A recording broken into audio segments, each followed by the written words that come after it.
This week on the Jock and Nerd Podcast, we review Karate Kid Legends, plus Avengers Doomsday and Secret Wars delayed, Spider-Man 4 rumors, trailer reactions for Jurassic World Rebirth, Guillermo del Toro's Frankenstein, Stranger Things Season 5, and more, all in this edition of the Jock and Nerd Weekly for Monday, June 2nd, 2025. Hi, this is Gilbert Gottfried, and you're listening to the Jock and Nerd Podcast. Why? I don't know. Check. Check one. All right. This is for all you fans out there. Let's give it up. Jock it, we nerd it. We funny, disturb it. We jock it, we nerd it. We spoiler alert. Oh yeah! Oh, what is up, listener? How's it going? Thank you for pressing play, and welcome to the Jock and Nerd Podcast, where we give you comic book and superhero TV and movie news, reviews, and whatever we choose. Jock and Nerd. My name is Imran. My name's Anthony. He's the Jock. He's the nerd. And joining us, a fellow who's launching a new product. It's a body wash called Rug Spice, and it's infused with bathwater I've squeezed out of his slack hole. It's Rug Boy. Wow. It's mold spice. It's a Rug's mold spice. Yeah. Come on, that's a topical It's- reference. You know what I'm talking about. Rug lice. It's Rug Lice. Also, add bonus Rug's Lice. You heard about the Sydney Sweeney thing, right? No. I have no idea what you're talking about. Sydney, you know, she does. She's selling your underwear No. You know, she sells that Dr. Squatch soap. Okay. Yeah. She has got a new product called Sydney's Bathwater Bliss that actually is infused with her bathwater, or so they say. Oh, shit. But I'm like, That's funny. that's funny and gross. Who's the target market for this? Who's buying it? There's creeps. Listen, Nice. if you go to your I'm buddy, reading it right now. Yeah. Sydney's Bathwater Bliss, a perfect combination of the two best places on earth, the outdoors and Sydney Sweeney's bathtub. I mean, they're not wrong. Experience the ultimate blend of outdoor serenity with refreshing notes of pine, Douglas fir, and earthy moss, and a touch of Sydney's very own bathwater. A touch. How much is that touch? You know, they could say that and not. Do you think they That's actually not- but there's put no it in bath. there? There's- no way. she's- What if she just dips just her boobs in the water? Does that count? Boob water? Is that a thing? boob water. Let's Like, get I don't some need this boob to have water. her butthole in the water. It's like boob water. Also, if you go to somebody's house and this is sitting in their bathroom, what is it? What audience is this? Like, you're a confirmed pervert, or it's just for the gag, I guess. There are gross guys. I remember there was that lady Amaranth that was selling like bath water or something, and the guys drank it. Well, you know. Gwyneth Paltrow has a candle that smells like her vagina. Oh, she sells that, so she could do that. Well, she's just making a cod liver oil candle. That's nothing new. Dr. Squatch does some pretty creative marketing. I just threw in They do. in our live chat here. They have a Titans 4-pack where you can get Godzilla Grit and Kong Crush Oh, soap. get out. No, I really like their commercials, and their brand awareness has been interesting with these Sydney Sweeney commercials. Oh my God, they got Godzilla soap. I got Spider-Man Squatch soap. I never tried it though. This soap It's has just sitting there in this the soap, package. This soap is infused with King Kong's duty. and Godzilla, It's King Kong's nut sweat. Godzilla semen and King Kong's nut sweat. That's what they're selling. Real quick, Yeah, on the Sydney Sweeney thing. yeah. On Rewatchables, which is a podcast I listen to by Bill Simmons, Yeah. they'll review movies and talk about, at the end of the show, they'll talk about, is this movie or is this thing she did he or she's Apex Mountain? Right. Meaning, Right. are they at the top of their career Yeah. and then they could do anything at this point? Like, this is the Yeah. best that they'll ever be. Yeah. Are we at Sydney Sweeney Apex, or I does she have think- another level to get to? It's definitely not any of the movies, but I think the bathwater might be Apex Mountain. I don't think that her movies are going to do anything.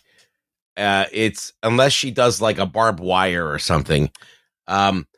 It's just her runway appearances, her like red carpet appearances, where she's wearing like practically nothing. That's what makes her popular. Isn't she going to do Barbarella or something? That Jane Fonda role in Barbarella? Like, that would be something. Look, let me just say this. Like, her acting, I don't even know if it's her acting, it's her voice and delivery. Yeah. It's just not conducive to like A-list things. It's like she like the way she talks like a mumbly. She has like a mumbly voice. A little bit.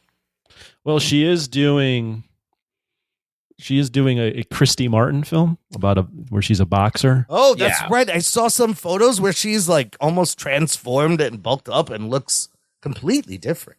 Yeah, That's like the Rock doing the Mark Kerr movie. It could be a thing. Yeah, it looks like she's trying to be also a serious actress. So She produces things. There was another story she's producing with Michael Bay. It's like a board game movie, a Monopoly or something. She's trying to produce weird things. She's got this soap. So this is like like Ryan Reynolds, I think, started this. I guess the Apex, or because the immediate person I relate her to right away, and I think she's probably a better actress. Yeah, is Denise Richards. Oh, I was gonna go Megan Fox. They're all about the same. I would say Sydney Sweeney's better. Probably Megan Fox. I don't think she's was ever horrible. great. Yeah, she's horrible. not good. And the other one also. But I think Sydney Sweeney might have some acting chops. We'll see. She's the Hollywood youth of tomorrow, and maybe she could be a thing. In the meantime, we're done talking about her bathwater soap. We brought it up. I know. You're the I did. motherfucker that brought it up with the rug lice. That's your lead-in. Yes. And now, leading over, let's get to some shit. The Jock and Nerd Podcast. The big news, really, bust broke like 2 weeks ago. We didn't do any news last week because we had a lot of things to review. But it is regarding Avengers, Doomsday, and Secret Wars. Oh, Marvel has delayed these movies. Oh, shit. Sloppy Jock. Avengers Doomsday originally was supposed to come out May 1st, 2026, is now coming out December 18th, 2026. Avengers Secret Wars, originally slated for May 7th, 2027, is now pushed back to December 17th, 2027. So, 7 months pushback. I think it's significant in the sense that they are moving these movies out of the traditional summer blockbuster zone into the holiday zone. I find that very interesting. Do you guys think they think it can make more money in the December month outside of the spring month? I put a little list together, and if you look at all the MCU movies that have broke $1 billion, all except for two of them, Black Panther and Avengers, Spider-Man No Way Home, all came out spring/summer. Black Panther came out February, Spider-Man No Way Home December, and does almost $2 billion. So at first I was like, oh, this might hurt the box office. But now I don't know if it makes a difference anymore. Well, as long as it's a time where people are off work or off school, like these teenagers can get out there. Sure. Maybe it doesn't matter as long as you're on a vacation time. I mean, the Avatar movies come out in December and they make $2 billion a pop. It's different. What does this say anything to you, larger picture, Anthony? Or maybe they need more time, or is it just they're trying to capitalize on their return? Yeah, I don't think the time of the year matters as much anymore. It used to be summers where you dump your best blockbusters because this is when all the kids are out and they can make the most money. Marvel has shown, along with Avatar, that doesn't necessarily isn't the case anymore. Avatar does great in December. Yeah. Other franchises do well all times of the year. So I don't think it's that.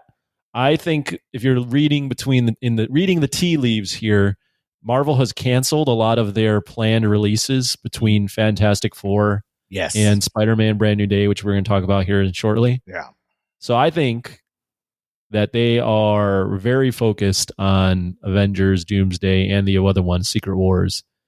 And they're going to give this as much time as they need to make sure that they put out a quality movie because they're investing a lot of money in this and they need to see a big return. I think that's more what it is. Yeah, they've removed some untitled release dates. And so, they've talked about we're scaling back. We're going to focus, do quality over quantity. They know that if this movie is a flop, it pretty much ends everything.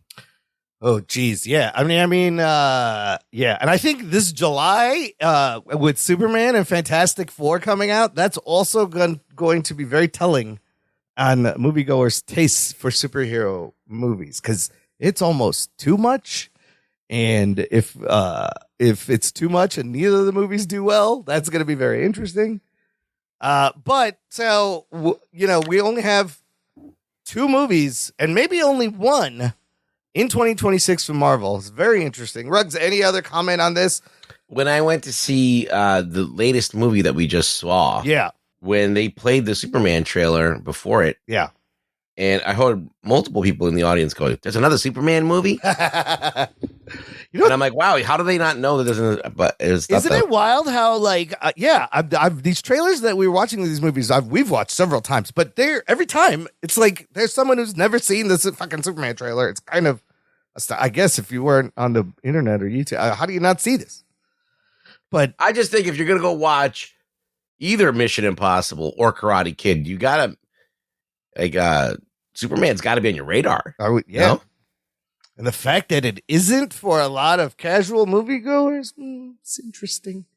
It's interesting. Anyways, we're going to have to wait a little bit longer and endure more plot leaks and rumors. And there was a story of some guy who broke onto the set and took pictures. I didn't see what the pictures were. I saw them. But you did?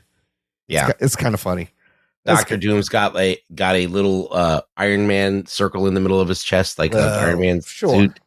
Yeah, well, that's not good. We saw that in the artwork. It's not a spoiler. It kind of makes sense. They're going to shove these things. We saw together. that image that way. Remember right, that we right.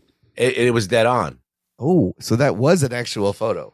That's right. And I believe it'll give them time to write the script, because I think we discussed that they don't really have a finished script. They haven't finalized all these contracts with the 400 people who are going to be in this movie.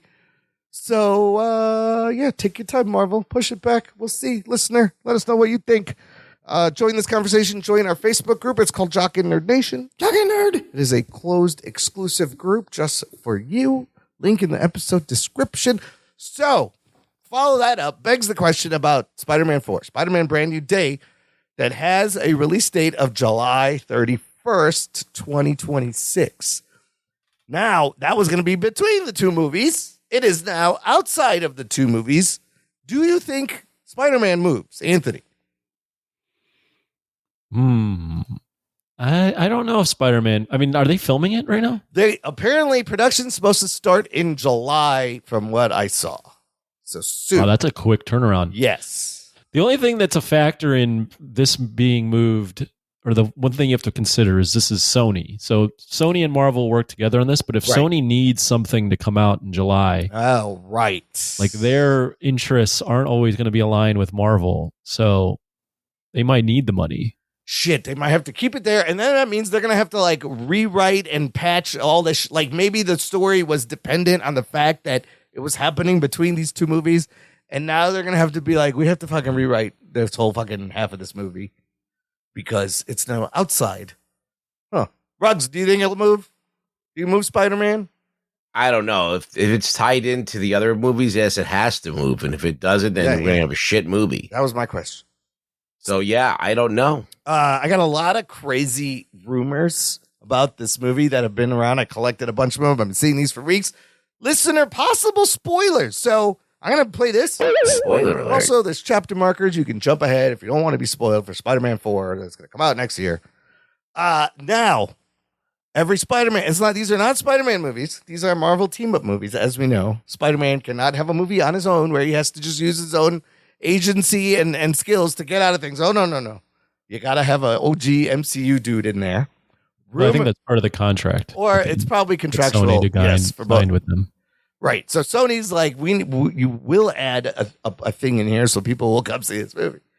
So rumor is for this one, it's going to be Mark Ruffalo, Bruce Banner, Hulk. Oh, not just Hulk, Rage Hulk as possibly the villain. And he may be getting help from one John Bernthal, Punisher. As a street level thing. Okay, hold on. Let me just read. There's all these fucking crazy rumors. I'm going to rip through them. So, Savage Hulk returns. Mark Ruffalo, Bruce Banner, possibly with Punisher. There's a female villain in this. Nicole Kidman's name has been thrown around as they've been looking at her to cast as a female villain. Another rumor, Sadie Sink, who is cast in the movie, rumor saying that she could be playing Mayday Parker from another universe. So in the movie continuity, this would be like Tobey Maguire and Kristen Dunst's kid from that universe would be Mayday Parker, because that's that in the comics. It's the daughter, Peter, Mary Jane. Also, it may feature as many as 3 big villains like Scorpion, Boomerang, Tombstone. Scorpion, we already have Michael Mando in the MCU. He will be coming back. Casting calls also allude to more classic Spider-Man villains could show up, including Black Cat, Tarantula, or Mr. Negative. I've heard Stephen Yeun possibly also being looked at for Mr. Negative, who has been cast, confirmed, from The Bear, Tina, Liza Colon-Zayas, who could easily play like Rio Morales, Miles Morales' mom. But she is confirmed casting. So, taking all of this with a grain of salt, what do you guys think? It sounds like there's way too much shit going on if they choose to do all these things. Yeah, it's a little overstuffed. For one, I would love to see Peter and Bruce, Hulk and Spider-Man. They've never interacted in a movie, really, in the MCU. Who could Nicole Kidman be? I don't know. As a female villain? There's supposed to be male villains, female villains. I would say Madam Web would be interesting. She would have made a good older Madam Web, but they already burnt it. You can't use that. They made it. You can't use it now. Nah, you can't do that. This sucks. Anthony, you excited for Spider-Man fighting Hulk with Punisher by his side? That could be cool. Yeah, that could be definitely cool. I mean, yeah, the other stuff though, that seems like a lot. It's a lot. Like they're trying to set up a Sinister Six and they have all these things. I almost feel like it can't be that much. And like a love triangle and add another female and I don't know. Zendaya is also in this. Unless it's not an Elseworlds, but I think the original idea was that this was in between the movies and that what happened in Doomsday had affected this universe, and that's why maybe you're seeing all this different stuff. It's all about how they're used. Like if these like Tarantula and Boomerang sound like you could probably use them as throwaway. Like, absolutely. Like in a scene somewhere in the beginning of the movie, he stops them and then the rest of the movie starts. Yeah. Tombstone, they did a nice job with in that animated show, kind of like a new version.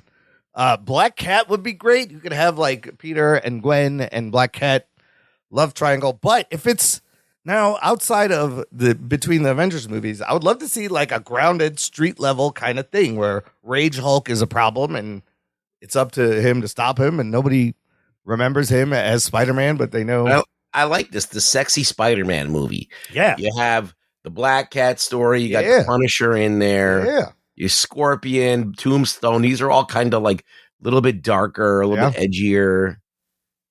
I don't know. I don't know about this other shit with Mayday Parker and fucking. Well, who is Sadie? You don't Sink? need the Hulk in there either. No. Yeah, I mean, it's Marvel team up. It's like, but he's fighting him. Yeah, but don't you want to see a Savage Hulk, a return of like an angry, uncontrollable Hulk? Sure, yeah, but I would rather see more of Spider-Man's actual stories be brought to life. Sure, but they could probably swap out Juggernaut with Hulk and do the Juggernaut story. Oh, that would be interesting. Well, but then you have to introduce him in X-Men and shit, though.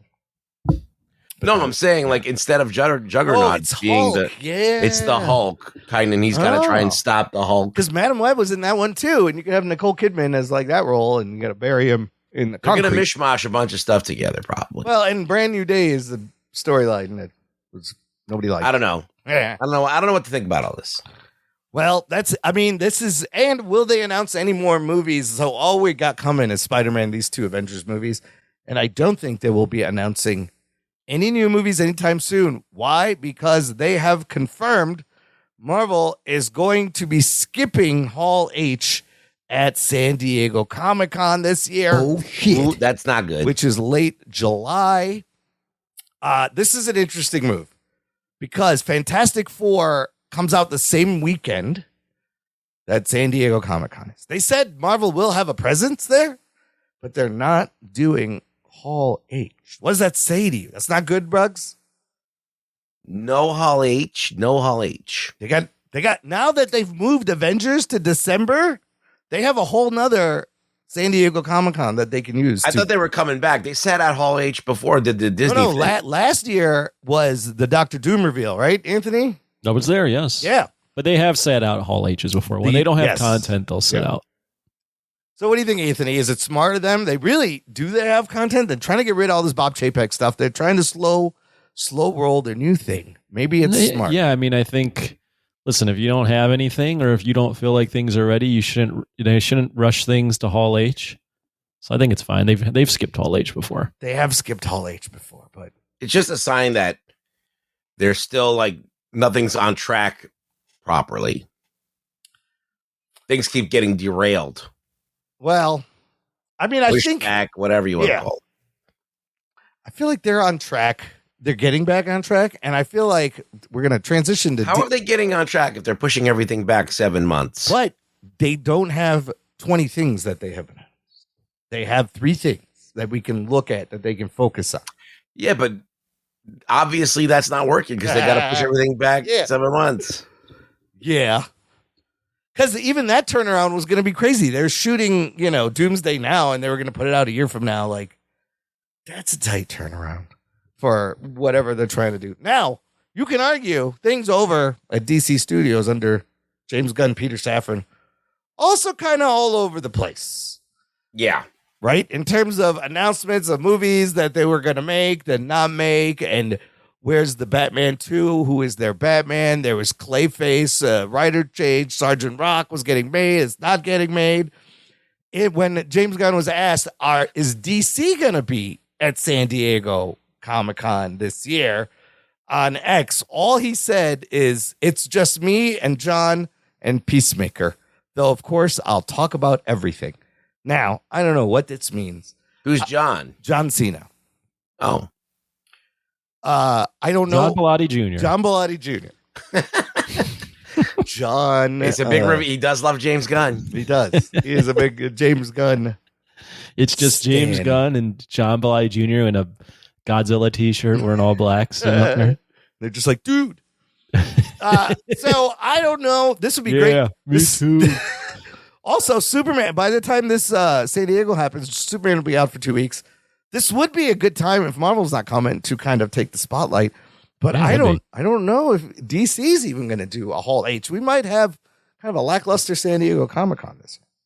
Well, for Hall H. I'm going to actually be there again this year. Oh, shit, you're going again? Yeah. Oh, you son of a bitch. That's awesome. By the way, you son of a bitch, we should apply next year for passes. Oh, Jesus. That's a whole thing. I wonder how hard that is. Yeah, I should apply. I looked at it. It wasn't that hard. We should apply a year in advance. I looked at it. Well, whether you looked at it, should have applied while you were looking at it. No, well, it's submit by January. It's July. It's June. No, we're too late. I will submit for next year. Fuck it. We'll see what happens. We'll try. Yeah. Anyways. Try it. I don't know. I don't know if they're gonna have. Did a I Hall just H short thing. circuit you by throwing that at you right now? I'm just saying you could be in for not like the greatest San Diego, right? If the Hall H isn't rocking with either. I'm actually happy because I don't have to wait in line. I don't have to worry about wasting a day waiting outside for Hall H. So what would you do this time? Would you change how you went to see I'm gonna things? just enjoy the con and walk around and look at all the different art and toys and look at all the activations. I'm not strapped to having to spend basically 2 days trying to get into a panel. Yeah, that sounds horrible. It actually opens up quite a bit for you to do everything. So don't anybody go to Hall H for Anthony's sake so you can enjoy the fucking show. He's just gonna look and see who's in the hottest costume. You would think that it would, just because this is the bigger con or the biggest one, that you'd see hotter girls. Yeah. But me and my friend Rex, who I went with last year, I'm going with this year, both mutually agreed. Yeah. talent's not great. No, No, it's still at wasn't San good. Diego. Still wasn't good. That's what, body positivity. I would think it would be top notch. I'm surprised, but Yeah, we were a little disappointed. Maybe we weren't looking in the right places. see, it's slipping. San Diego's slipping. Telling you, I don't know if it ever was. I don't know if it ever was good. It was never good to begin with. I'll be praying for you, Nathan. Thanks. Okay, so San Diego. We'll see what they're bringing this year. Let's move on. I got a whole bunch of trailers. I want to get your guys' quick thoughts on. I'm going to dive in. First of all, Jurassic World Rebirth, coming out July very soon. Puts out a second trailer. And Anthony, what happens? What do we learn in this trailer? What'd you think? Does it move the needle for you? Jurassic World? Yeah. Rebirth trailer 2. No, I mean it doesn't do anything for me. It's you get more of the guy stuck in the room with the alien looking dinosaur. There's different shots of the dinosaur. It's basically expanding upon scenes we saw. Listen, is this movie going to be good? Probably not. Do I have a soft spot for giant monsters and dinosaurs? Of course I do. Will I like some of the action? Probably. Will the plot suck? Yeah. Probably. Will they? Hopefully they pivoted away from giant insects and we're just Please, doing dinosaurs. No grasshoppers. I don't really know how many times you can do them on an island. Now they have an island that they left with all the failed experiments. Yeah. Like they just keep pulling out of nowhere. Deus Ex Machina. Yes. More islands. I mean, this is the third, fourth. I don't know how many islands there are now. There's a lot. This is the first one again or something. Or another one that nobody knew about. How many Jurassic World movies can they make where they cast a Marvel star Yes. who's clearly in there just casting checks? Yes. And also, how many can they make where a random family just gets fucking stuck there and there's a kid with a baby dinosaur? Dude, they showed this family and I was like, where the fuck did this family come from? I thought nobody could find this fucking place. That's the plot from 3. One of the kids gets stuck on an island, a random island. Yes. I will say, the opening, for some reason, I love please open the door for me guy. When he did that, I laughed my ass off. He's please open the door for. I was just fucking laughing. I don't know what about that. It reminded me of the scene of Godzilla 2014 where the lady gets stuck or the guy gets stuck in the. Yeah. Is it the guy or the girl? The wife gets stuck in the radiation room. He's just sounds so pathetic and he's going to get eaten. It was hilarious. The action, they showed a little bit more action and for me, it moved the needle just a tiny bit. I was like, all right. Ruggs, did this do anything for you? Where'd this family come from? Yeah, that's annoying. Why's there kids? There's always got to be kids. It seems like it's a force. They should just keep it simple. They're going in. The plot's pretty crazy. Like they're going in to try and find some of these dinosaurs and get live samples from them. Yes, they need the DNA. All right, so that's, I guess, good. But hasn't these dinosaurs been all over the place already? I thought they were. Yeah, right. Weren't they running amok? Like they were running amok in the world, I thought, by the end of the last one. I feel like that doesn't make sense Maybe in the canon. But returned to the island. I think the idea of, okay, they got to go in and get samples from these things while they're alive. I mean, that's kind of a dicey thing to get into. It doesn't make sense in the story, but okay. And then they throw a family in there, and I'm like, fuck. Family. Always with the family. Because someone needs a character that's like me that I can look at. They always need a kid in the movie. They always need a kid who's like, I'm going to save this baby dino. He's hurt. Fuck you, kid. The mom's coming after me. She's angry. Oh, I didn't know that was going to happen. Oh. Yeah, I watched. Yeah, when I was a kid, I was like 5 years old. I watched the Incredible Hulk TV show. Yes. There was no fucking kids in that show. Not one. And it scared the shit out of me when I was a kid. Yeah, and I watched the shit out of it. It was great. Come on, kids. But we'll see if ScarJo and Mahershala Ali are phoning it in or actually trying. But who cares? I mean, it's gonna be a big blockbuster movie. It's gonna be stupid movie. No, I think exactly what Anthony said. And we're gonna all see it anyway. It's not gonna be great. It's gonna be derivative. We're gonna watch it. There's gonna be giant fucking dinosaurs doing the same shit. Right. I don't know. I don't know how they're making like the same movies over. Yes. I mean, I'm watching this. I'm like, this is a whole. I don't mind if they make the same movie again. It just if they improve it, Yes. Yeah. like They never do. look, learn from your mistakes, Right. and fucking make a better make the ultimate version. That's what I've been waiting for. Is every time like they make a new formula, they tweak it, but they've yet to do that. They just keep recycling. It's like they things. don't know what's bad. Yeah. Even though there's about 3,000 podcasters and movie reviewers that tell them exactly And they- why it sucked. Yeah, just take the good stuff and just fucking remix it and take out and don't do the bad shit that everybody said. I don't understand how hard this is. This is just, I'm like, this is another island with all these dinosaurs just willy-nilly living. Nobody knew about it. Great. It's amazing. How many fucking islands? Jurassic Park franchise is the epitome of just franchise creative bankruptcy. But it prints money, though, is the thing. No, I know it does, but I feel like the movie. I'd have to look at the franchises, but I feel like it's been going down. Let's see. Let's just look real quick. Like box office wise? Yeah, box office wise. Yeah. So the last one, Dominion. Which one was the last one? Dominion. That was Dominion. Yeah, I mean that one was made $1 billion. Made $1 billion? That's what I'm saying. What the fuck? Dominion made $1 billion. There's no hope. Third all time in the Jurassic Park franchise. And what's the message does that send? You barely have to make a movie, a dinosaur movie, for it to make. It was third though of the new Jurassic World re-releases. Yeah. What do you call this? Reboot? Yeah, It's not a like a a remake. new sequel. Yeah, Jurassic World was 1, Fallen Kingdom, which was the second one, was Right. 2, and then Dominion was 3. So Dominion going down, but it still made $1 billion. Dominion made the less and it still cracked $1 billion. That's wild. Yeah. It's wild. This movie will make $1 billion. Jurassic World was 1.6, Wow. Fallen Kingdom was 1.3, and this one was $1 billion. They lot of better money. right the ship. It's going down fast. Jesus. You barely have to make a movie and put dinosaur Jurassic. People love dinosaurs. Yeah, they I always think that's will. the takeaway is people will always be fascinated with Yeah. dinosaurs.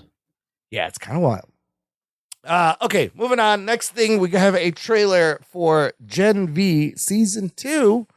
If you don't remember, this is the Boys spinoff of Godulkin U, superhero, the Soups College, where they train them. First season was great.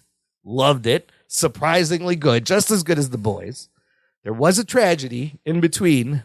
Chance Perdomo passes away. He played Andre on the show, and it looks like from this trailer, they are also killing the character and decided not to recast him as they're dealing with that and some other stuff. Ruggs, let's start with you. Are you a geek boner for Gen V? Did you like this? I liked it. I thought it was fun, a little gross, a little over, a little too much. That's the best parts. But I did enjoy it. This trailer looked okay. Yeah. I think they're keeping it close to the vest with all the. They give you a little bit of like the exploding shit, here and there. Yeah.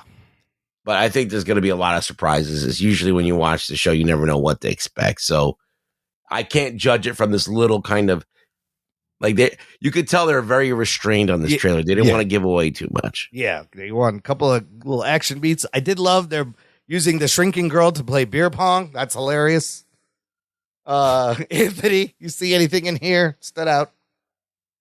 No, I didn't see anything that stood out. I mean, what was cool about Gen V is usually, from my experience, when they do these spinoffs, the spinoffs end up sucking and start to just drain the franchise because now they're overexposed and their creativity is now spread across different things, and it's just a clear money grab. Gen V was actually pretty good. Yeah. So while, I don't know if I was asking for another Gen V series because I already forgot what happened. Gen V was good, and I look forward to watching it. Yeah, no, it was a surprisingly good. And it looks like they got to battle each other, and they're fighting this big dude. September 17th, this will be out. Okay, the following trailers, I pulled all from Netflix's Tudum event. They had a live event on Saturday. It was really wild.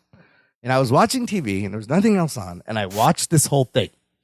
And it was live. There was people there. They paid money. These people paid money essentially to watch Netflix just fucking stroke themselves for like an hour and watch trailers. They paid money but Lady Gaga did a song at the end. They had cast members come out and introduce all their shows. It was kind of crazy because it was just a fucking masturbatory live Netflix party. But really showing they have something for everyone, right? They went from like Squid Game, Stranger Things to WWE and all the young adult stuff to Frankenstein. And I was like, holy shit, they could put all this shit on one stage and they have something for everyone. So it was all right. It was kind of crazy. The first one I want to talk about is Happy Gilmore 2 because like Adam Sandler was there and Julie Bowen and the whole cast comes out. Ruggs, let's start with you. I love the first one. I don't know about this one. You know, they're doing the thing you do with these franchises. You add all the current Saturday Night Live cast members, and you got to have Post Malone and Bad Bunny to make it current. And I don't know. What did you think? Did it make you laugh? Do you think they could? But the trailer? Yeah. I didn't watch that one. Oh, you didn't watch that one? That was one? the one I didn't watch. Okay. I watched all the other ones, but that one. Was it good? I don't know. I think it's just going to be it sounds like you're down on it. Okay, Netflix movie. Anthony, did you watch this? Did it make you chuckle? I did. Happy Gilmore, actually, it's been a long time since I've seen Happy Gilmore. Yeah. I don't know. I mean, I don't know that this movie... Happy Gilmore wasn't my favorite. I do enjoy a lot of older Adam Sandler movies. I thought he was really funny. He's also taken a little bit of a dramatic turn in the recent years. I don't know that he's made a funny comedy in a long time. Well, he was maybe I'm wrong with that. He was doing these murder mystery movies with Jennifer Aniston for that. He's been doing just like Netflix things. I mean, I don't know. I don't know that Happy Gilmore 2 on Netflix doesn't stir a lot of confidence in me. But the only thing I can think of is not the same genre at all. It's similar, but not really. Axel F was pretty decent. Yeah. That's the only thing where I can say, hey, maybe Netflix Happy Gilmore will work, but I don't have very much confidence. I love Happy Gilmore. I love the first one. It's a great movie. I watched it 1,000 times when I was in college, and I enjoyed that movie. But I haven't watched it in a long time, to be honest with you. But I just remember it being very funny. Damn alligator got my hair. Don't worry. I mean, I got his eye. You got Chubbs. And then you got in the trailer, you have him shaking his son's hand and pulls off some fingers. He breaks all his fingers. He's like, oh, give me that. I got some Gorilla Glue. It's fine. There's also a callback to the eating pieces of shit for breakfast line, which is one of the best lines of Happy Gilmore. Where he goes, I eat pieces of shit like you for breakfast. And he's just like, you eat pieces of shit for breakfast? That insult makes no sense. July 25th, this is coming out, and it's probably going to be pretty out of ball play. The only thing about comedy trailers is I feel like they're kind of hard to cut. Yeah. Because you don't want to give away the bits. Right. But you got to show something, right? Right. So you don't want to give away the best bits. Ben Stiller's back. You got Shooter McGavin. You got Veronica Vaughn and some new people. We'll see. Well, him and Shooter McGavin, fighting each other. Well, and Bob Barker died, and original Chubbs. What about his grandma? She's probably dead, right? I think she's dead. If you notice in the shot where he's in the car, there's a little photo of the grandma like on his keychain. That lady has to be dead. Come on, she was. They have the lady that jumps on the hood and says, "Get me out of here." Can they have her here? They should have her come back. We'll see. Now that I think about it, Happy Gilmore is pretty fucking funny. It's hilarious. I mean, it's up there with Billy Madison for me. But doing a 30-year? Yes, I mean, that was 1996 it came out. No, they shouldn't touch it. It's a classic. Yeah. That's like when they did the Coming to America remake. Yes, that was not good. Yeah, it's going nowhere but down. So all of these, like the Jay and Silent Bob and the Bill and Ted's, all of these that they never work out. They're not good. They're not that good. They can't capture. They have not. I have yet to see like a really good one that captured the magic of the first one. So that's what's going to happen. Okay, moving on. We have a new trailer for Squid Game Season 3. This is coming out June 27th on Netflix. And when we saw the teaser, we were wondering why they put him back in the game. And you see Ji-yeon yelling at them, why didn't you kill me? Why am I back here? Why am I alive? Anthony, did this do anything for you? I'm excited for this. We got to see some new games like jump rope, and then there's gumballs from the other trailer. Yeah, I mean, looks good. I'll tell you what, TV series trailers never do really much for me anymore. It's true. I don't get as excited about a TV series trailer only because you're really distilling a lot of content into 2 minutes, and it just doesn't really. It's just not as impactful. I don't get as excited anymore about TV series trailers. So this looks all right. I think it'll be probably pretty good. I'm curious to see, they're marketing this as the final season, so I'm curious to see what the finale is. Yeah. The obvious finale is he kills the game, but this is Korean television, and Korean sensibilities and the way they end different things don't always fall in line with what you think the ending is going to be. So I'm curious to see if they can wrap it up in a way that's satisfying while also surprising. Yeah, I mean, you got a point about TV trailers. Like, you want a little tease of some things, and the couple of things that stuck out to me here is like he's handcuffed, and it looks like he does confront the front man maybe finally at the end. They should. Where he's wearing a tuxedo. So, Ruggs, does this do anything for you? I mean, I think we're all just going to watch this. Yeah, I'm going to watch it. Like, I don't even need to see a trailer. I'm going to watch season 3. And you know what? It's the same with all Netflix trailers. Like, why do they even need trailers? Just put the thing out. It's fine. Like, I'm not paying for this. I mean, I am, but I'm not. It's good to let you know that it's coming out. Sure. You want to know that, hey, and maybe give you a little taste of like, oh, get you interested. But yeah, they left off on a cliffhanger. I'm going to watch this fucking season. I want to know what happens. All right, let's move on to this one. A little teaser for something that's coming out, and that is Guillermo del Toro's Frankenstein. And on the Tudum event, Guillermo del Toro and Oscar Isaac, Mia Goth all came out. I was like, Gilmore was there. I was like, holy shit, it's Guillermo. Look at him. He was there fucking pimping this thing, hyping this thing up. And they've given us an official teaser, but it's a long teaser. Ruggs, we got to start with you. It's Frankenstein. I fucking love Frankenstein. What'd you think? Does this look good? There's been 1,000 Frankenstein movies. I'm wondering how he's going to handle it. And it looks pretty epic from what I've seen. He's really not giving anything away. He's keeping the monster enshrouded with the hood. Yeah. You don't really get to see. He looks kind of tall and huge, but I'm really into this. I want to see how he does it. I mean, the actual book is pretty awesome. Is this more Mary Shelley, a more truer adaptation from what you can tell? I don't know. Okay. Because all the bare bones of Mary Shelley's story's been done in all the Frankenstein movies. Sure. So, you don't really see much. So, you do see that at one point there's a coffin. Yeah. And so you know that he's going to kill somebody. He's going to kill one of the women in his life. Well, you see him going through bodies in a war after a battle. Like, the sets look great. The cinematography looks amazing on this. Yeah. Anthony, what do you think? Geek Boner Floppy Jock for Frankenstein here. So according to AI, there have been 190 known films featuring Frankenstein's monster. Some of them had Abbott and Costello in them. Yes. And those are great. 100 and how many? 190, according to AI, right, on Google. Wow, so he's been in a lot of stuff. Wow. Frankenstein is, I love the Universal monsters. Yeah. Now, the remakes of the Universal monster movies have been pretty hit or miss, mostly miss. I don't see any way Guillermo del Toro doing Frankenstein can suck. Right? I don't see any way that could suck. I think that'll be really good. I am kind of partial to the old Universal Frankenstein monster and the way he looked. Yeah. I don't think that it doesn't look like they're doing that here. No. But we don't really know. Well, but there's that shot of him after he gets the electricity and the thing is coming down, and it looks like it doesn't really look like a stitched together body. It's like this white albino body with a red glowing thing on his chest. But then at the end, you get, he speaks. Yeah, I like that bit on the boat. He's fucking people up, and you see his hand and some stitching, and he says, Victor.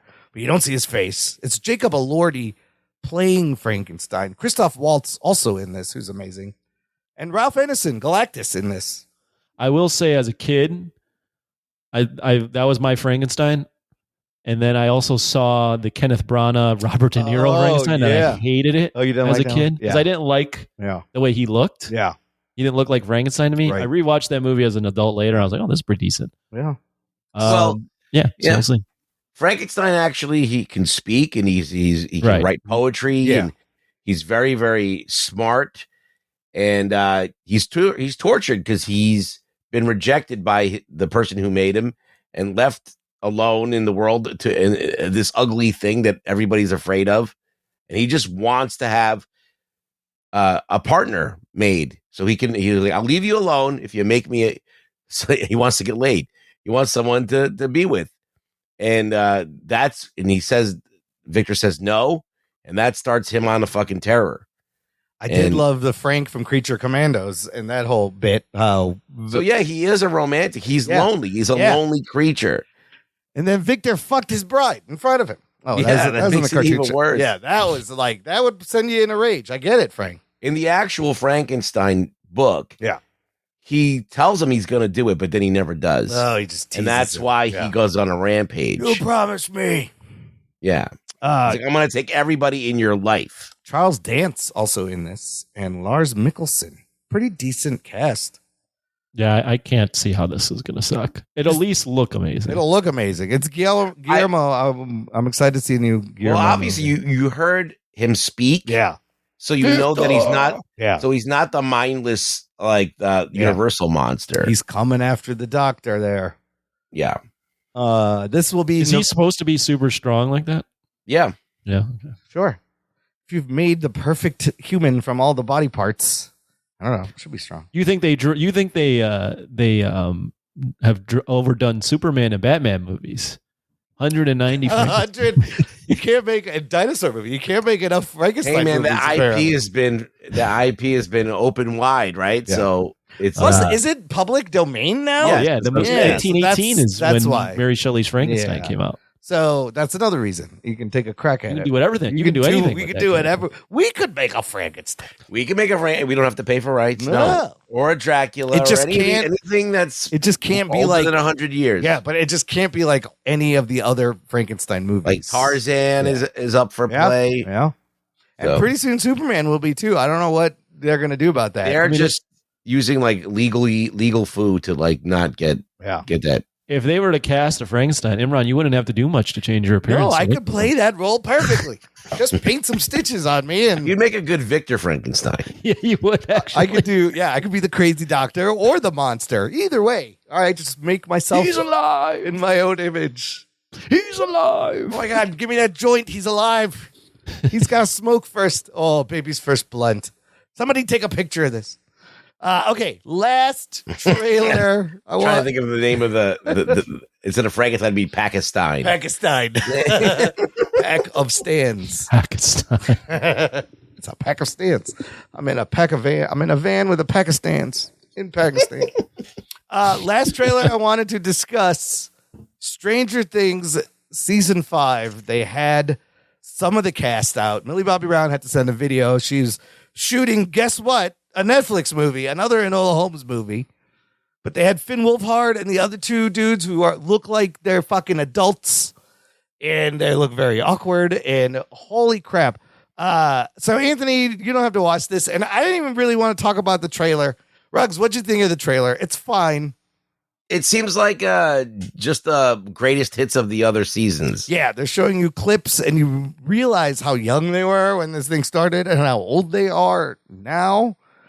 The trailer is whatever.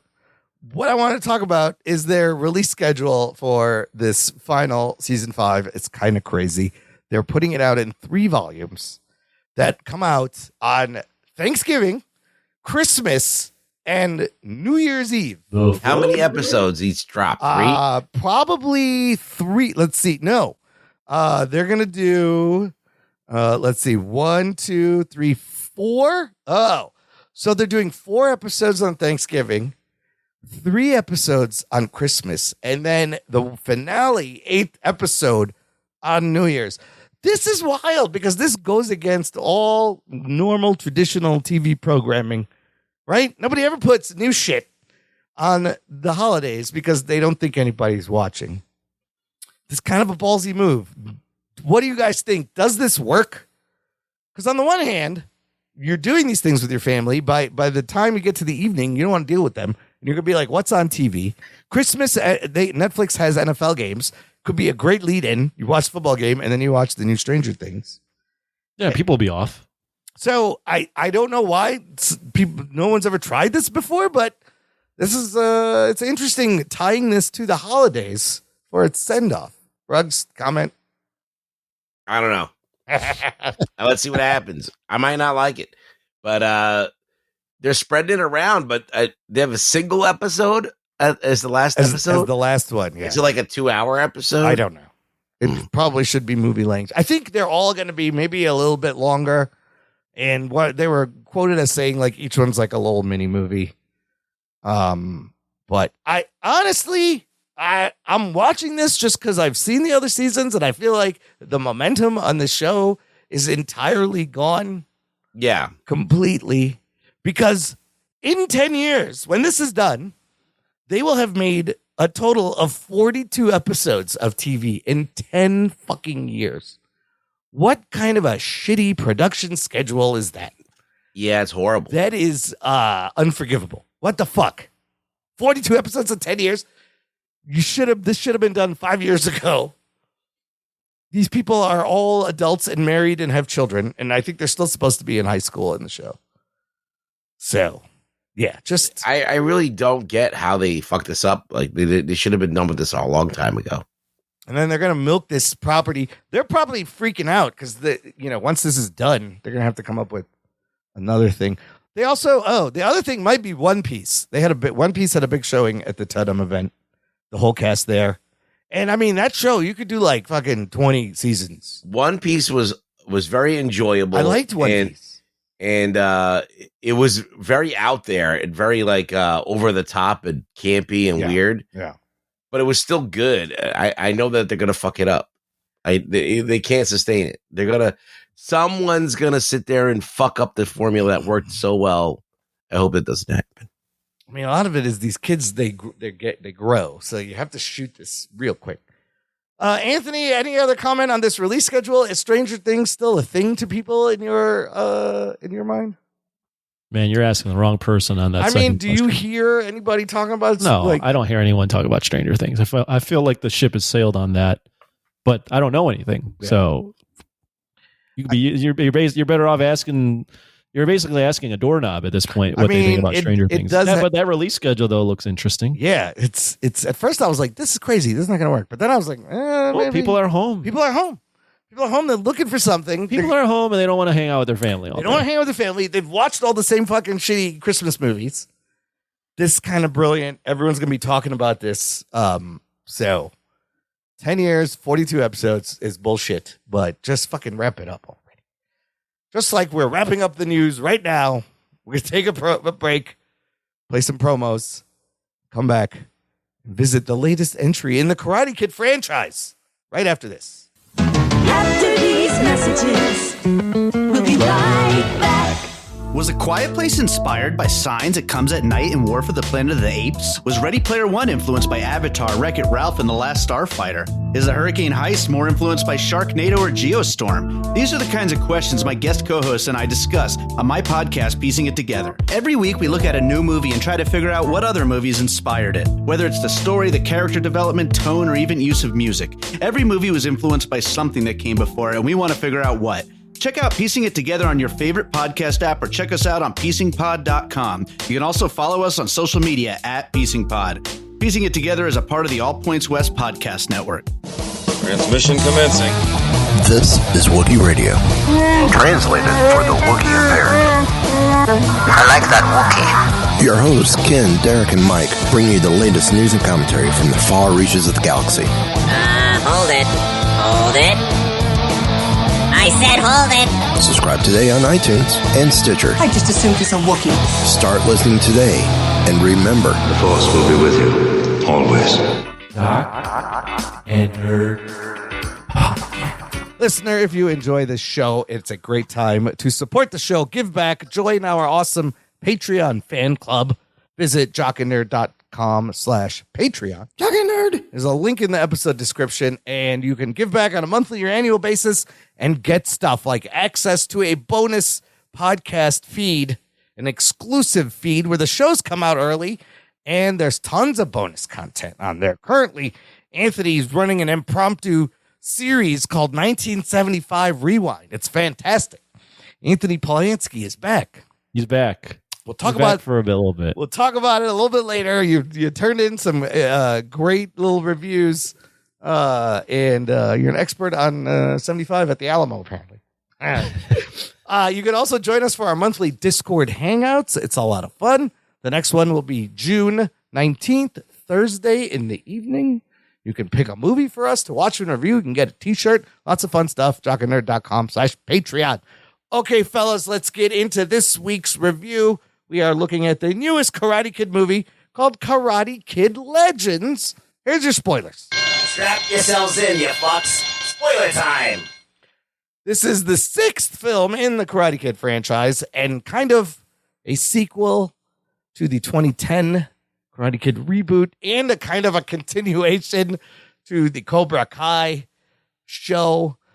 What's crazy is this franchise now 41 years and that consists of 6 movies and 6 seasons of TV. Who would have thought 2025 you get a new Karate Kid shit.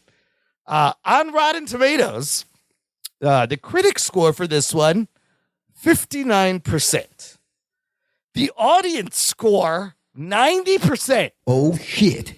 90% audience score. Okay, just remember that as we start talking about this movie because it's fucking wild. That score. The budget of this movie was made on a $45 million, and it doesn't do great opening weekend. It opens number 3 behind Lilo and Stitch and Mission Impossible. Makes $21 million domestic opening weekend. Currently, it's sitting at $47 million global. The $25 million budget. On a $45 million budget. Okay. So they made the money back globally. Well, they made their money back, but yeah, factor in. I think you got to make at least 90 to 100 million for them to break even. Okay, we'll see if they get there. The last Karate Kid movie, 2010's The Karate Kid, opened at $55 million, and I had no idea that movie went on to make $359 million. Oh shit. The fucking 2010 movie. Wow. No idea. And I don't know if this one gets there. We will see. This one directed by Jonathan, is that how you say it? Jonathan Entwistle, and written by Rob Lieber. Look, the important thing here is these are not the creators of Cobra Kai. Nobody that was involved with Cobra Kai is involved in this movie. Let's just make that clear. But it is starring Ralph Macchio as Danny LaRusso and Jackie Chan as Mr. Han, returning from the 2010 movie to introducing Ben Wang as Li Fong. You have Ming Na Wen playing his mom. You have Sadie Stanley playing the girl, Mia. You have Joshua Jackson Pacey from Dawson's Creek. Remember him? Playing Victor, Mia's father. And that's really all the important people you need to know. There's other people. Don't worry about them. This movie is PG-13. It is a brisk runtime of 1 hour, 43 minutes. Is that right?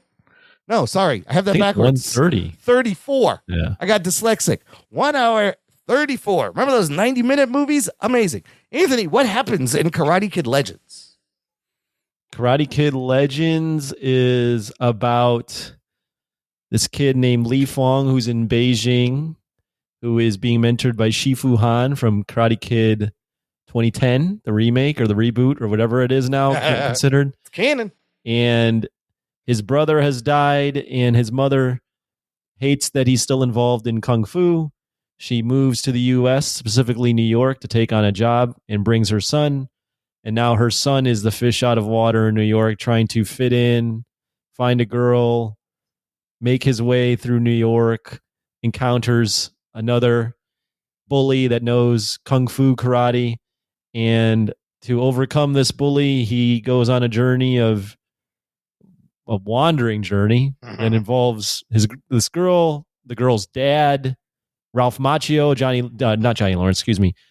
LaRusso from Karate Kid, all coinciding in another tournament. All in the Five Boroughs tournament.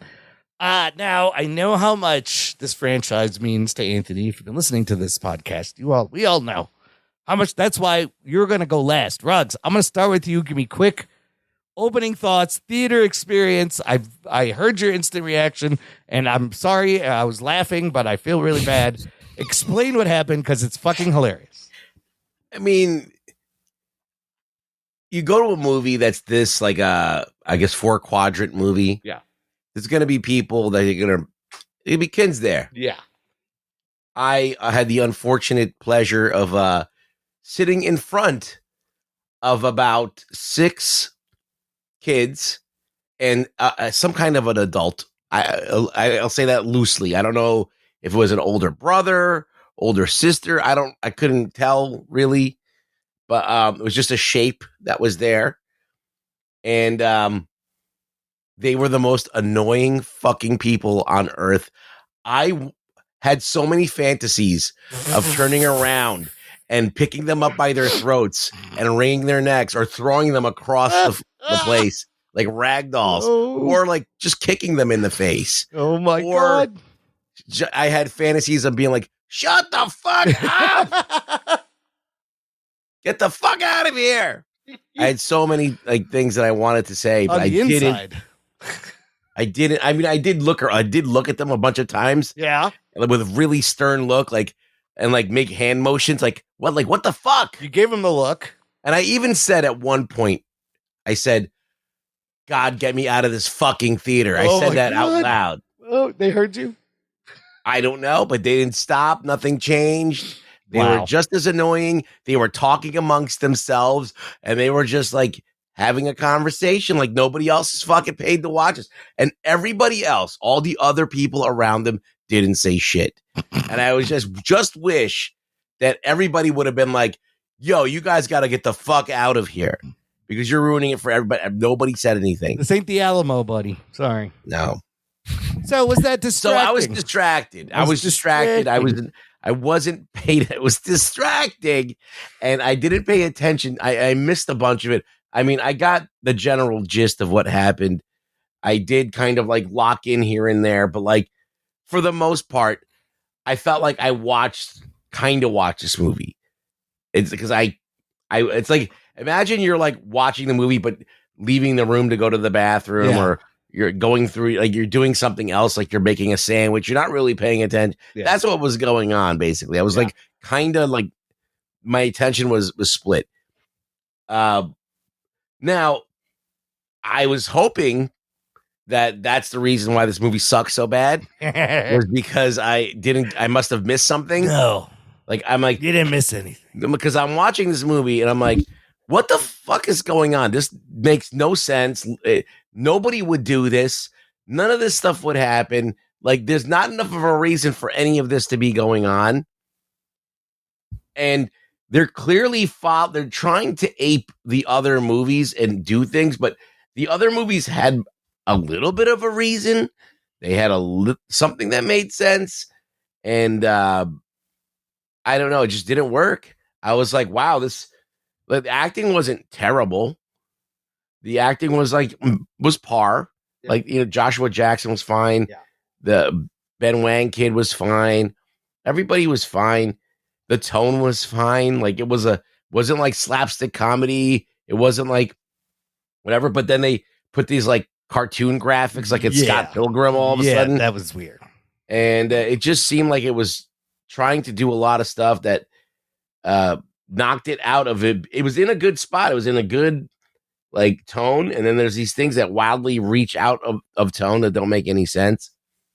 The bad guy was terrible. Yeah. Like, the bad guy really, like, Johnny is instrumental as a bad guy in The Karate Kid. Even the other guy, I forgot his name.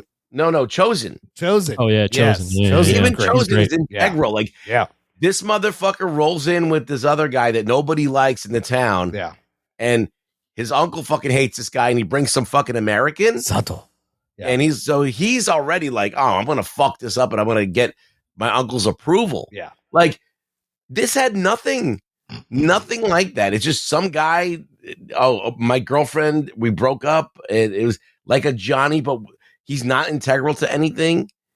Like, they have this one fight that's out, and not only that, like, Ben Wang's character, what's his name? Li Fong. Yeah.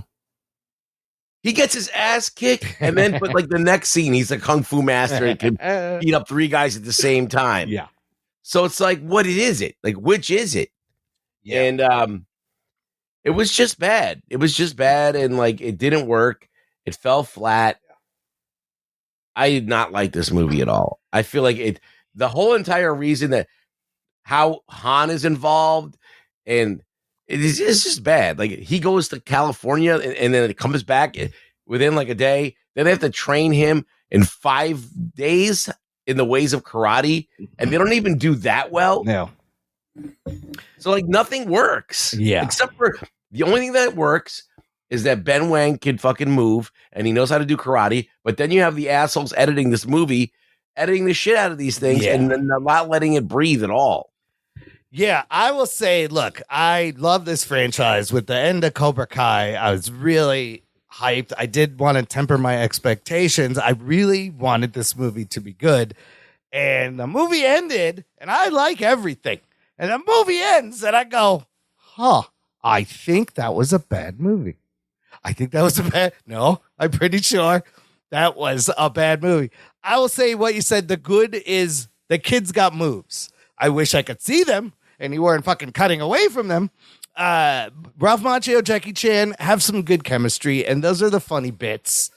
So the talent is there, and then the runtime. It probably could have used more, but I was happy with the runtime, and that's really it. The thing that bothered me the most, I don't know if you guys saw this, or maybe it was because I was on edibles when I saw this movie, but the fucking lighting is so bad, and everything, it's shot in Montreal, but everything felt like they were on a set.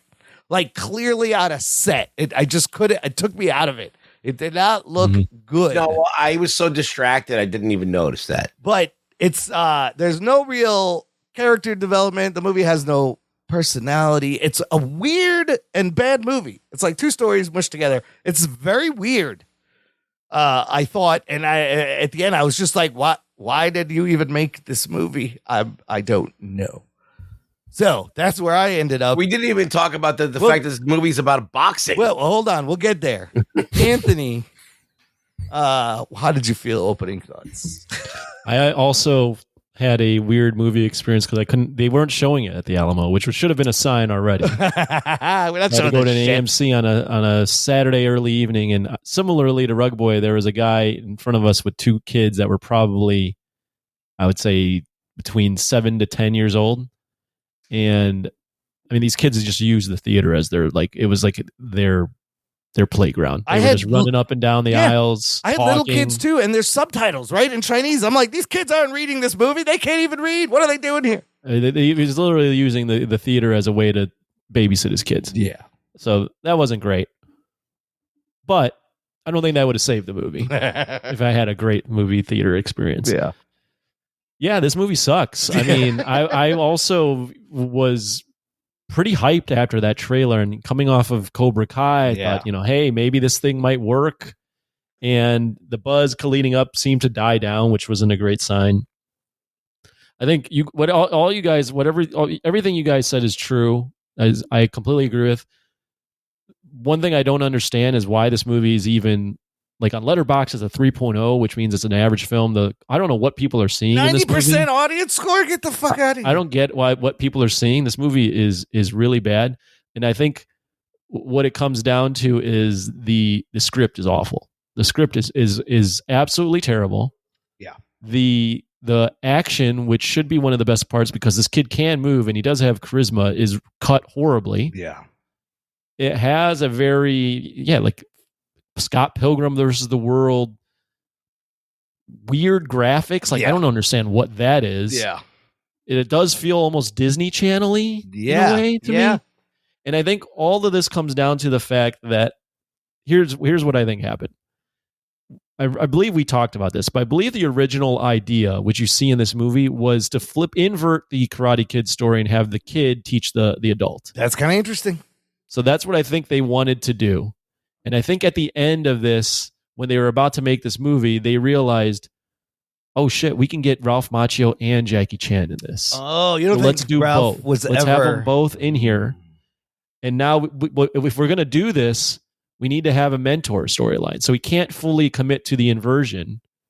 And I noticed that this is probably the case because they explain the Jackie Chan tie-in to the Karate Kid canon in 2 minutes with to begin the movie with a like animated flashback. And a clip from Karate Kid 2. But they literally just go, "Hey, they've known each other forever." That's it, right? I was like, so this is the explanation. They just knew each other. They just go, "We're lazy. We need to come up with a reason why they would connect. Here's what it is." So you have these competing forces where you have two guys that should be the mentor, and then you have this storyline that they probably originally wanted to do, and then they're like, "Oh, and now with karate with Cobra Kai," because I don't think they ever intended on having Cobra Kai connect at all. Yeah. So they were like, "Oh shit, Cobra Kai's been a thing. People are gonna be so pissed if we don't tie this in one way," and they tie it at the end. Yeah. But also, the people will be so pissed if we don't make this a little more goofy, like Cobra Kai. So you've got all these different things, and what happens is the story is complete shit, and you lose what is the central thing of the Karate Kid, at least for me, is the bond between fathers and sons. Right. And you lose that because you've inverted it for part of the story, and then you have two mentors come in, and you don't really get a sense of Han's bond with Li Fong, like it's implied, but they don't really, like, there's not enough time together between them. Then you throw in Danny LaRusso, who, like, there's no storyline reason why he needs to learn karate. And Ruggs is absolutely right. Like, the head scratcher for me is having Li Fong, who clearly can move, get his ass kicked by this white boy. Yeah. And then next scene, he's a a kung fu master, and is teaching someone. How does this make any fucking sense? And then after that, you have him then learning karate. Like, what?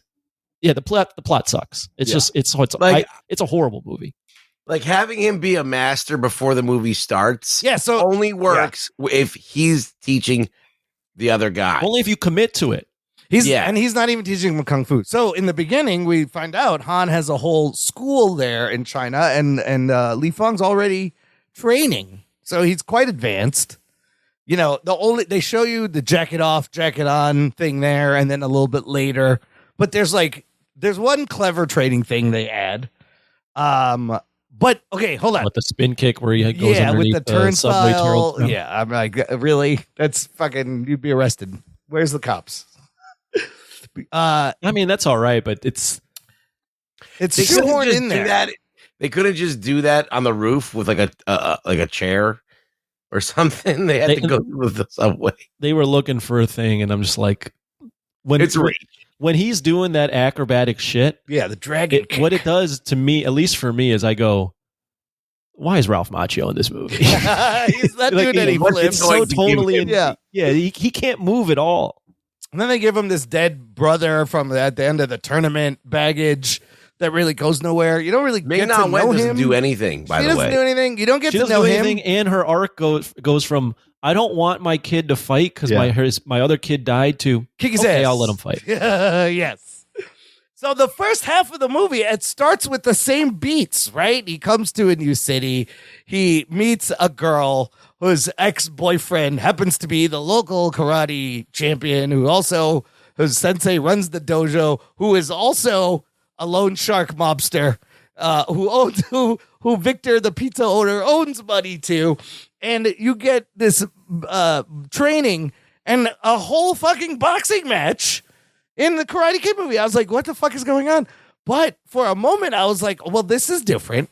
They put a little twist. Yeah, but it doesn't work. It doesn't work because he got his ass kicked right before that.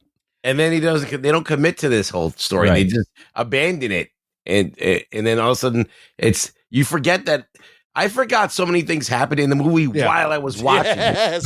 Because it just wildly goes to another place. Now you're there. And then it rushes through the training and the tournament. I do have to say, as someone that grew up watching Mighty Ducks, I was happy to see Joshua Jackson, who's Conway in the Mighty Ducks, in this movie. Okay. Is he playing an Italian? Because that's the worst casting of an Italian ever. Well, his name is Victor Lipani. That sounds Italian. I guess he's supposed to be. It doesn't matter, Anthony. You can cast anybody as good. Italian. I know him as Pacey from Dawson's Creek. No, he's good in Fringe. Right, yeah. He's good. Wait, okay, so this whole thing with I just can't get over Han just knew Miyagi. He shows up and he's like, oh, I sat in this room in 1985, and they pull out some fucking Photoshop photo of the two of them. They say that Miyagi's dad or grandfather got shipwrecked off of Okinawa and landed in Beijing, and Han took him in. The Han family took him in. Oh, the Han, that's how he learned the Kung Fu from them or something.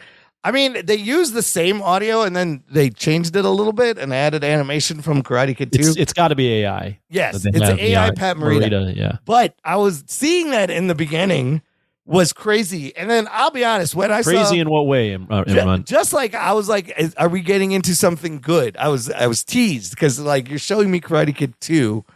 Oh, well, yeah, the clip works, but right away when they do that and they write it off in a minute. Yeah, and then it goes into the animation. Then it goes into the animation. Yes. Well, but I was saying that when they explain it away in the start the fucking movie, you know that this is a plot point that they didn't really want to dive into and couldn't really figure out, and they were like, let's get this out of the way as soon as possible. It's your typical explainer expository over voiceover. It reminded me of Star Wars, the 9th episode. Yeah. Where they're like, Palpatine is back. Yeah, somehow Palpatine returned. We're not going to explain it, just it happened.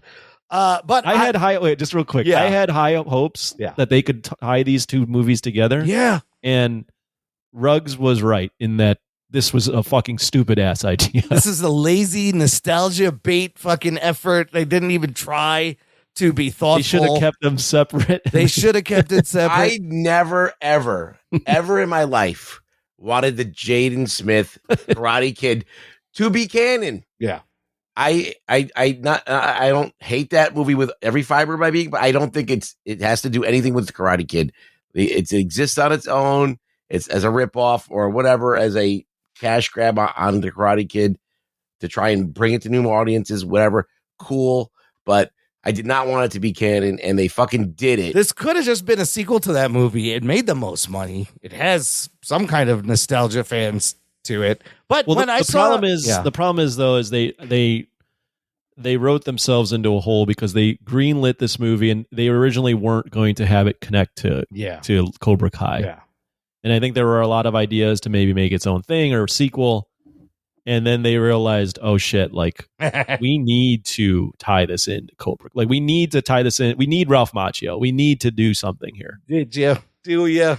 And they just had a lot of bad ideas mashed together. I mean, a lot of ideas mashed together into something that turned out bad. I will admit, when I saw Macchio, I smiled. I was like, "Oh shit, Danny's in there. There's Daniel LaRusso. He's in the movie." But he doesn't need. He's a waste. First of all, it's supposed to be 3 years after Cobra Kai. That doesn't say that anywhere in the movie. How do you know that? I don't believe that at all because it's not in the movie. It's not in the movie. And when he's sitting there and he's asking for his help, and Daniel's just like, "I can't help you, Mr. Han." I was like, "Bro, you just ran a fucking dojo for 5 years or however long. You really can't help him out." And then, of course, he shows up. Well, but why would he help him out? I guess. Why would he fly out to New York? Because I knew Miyagi, and then he just flies out. He just shows up. But here's the big thing. So if Han and Miyagi just knew each other, you're telling me the same exact thing happened to both these people in different countries fucking 30 years apart. The same beat for beat story. It's stupid. Just happened to happen to both of them. Really? It's really like bad. If they number one, this whole New York thing is stupid too. Like they should have just set the movie in California where Daniel is. And all the Cobra Kai is, and it would have been better. And or I don't know. It just it could have been something from a tournament, like or something where like Han opens up a thing here, and he's like he's retiring. I don't know. Or what if that's his prize student, and then and then Daniel steps in and like. It's like, no, whatever. Just you could even reverse it. He could be Daniel's. They could have met and became friends instead of having to be tied to Miyagi. It could be Daniel's student, and he has to reach out and find Mr. Han for some reason. I don't know. I mean, there's just a lot of like really silly things, like the mobsters give the girl's husband, excuse me, her dad, Joshua Jackson's character, a concussion and put him in the hospital. Yeah. And then the solution to this is that Li Fong has to fight in the tournament. Like So- it just doesn't. It does. Like, I don't doesn't understand. add up. You're a mobster. You want your money back. The guy's about to get it. Why are you knocking him out? You're gonna get your money. Don't you want him to win so he can fucking pay you back? And then on top of that, right? That happens. He ends up in the hospital where conveniently Lee's mom works, of course. And he's like, I quit karate. And then fucking Jackie Chan just shows up out of nowhere. Right. He just shows up. And why does he want him to fight in this tournament? To honor his brother and to pay back this guy that you just met his loans? Like you're placing all this on this kid all of a sudden. Okay, whatever.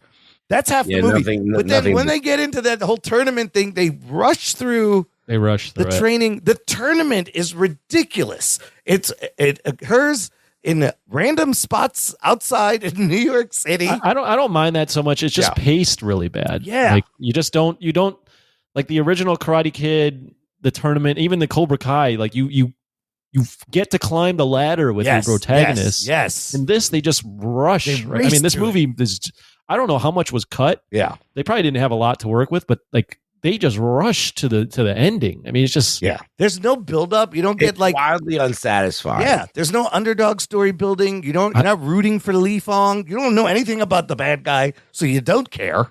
I wrote down, this is legitimately what I thought it felt like. I wrote down all the ideas they had. Yeah.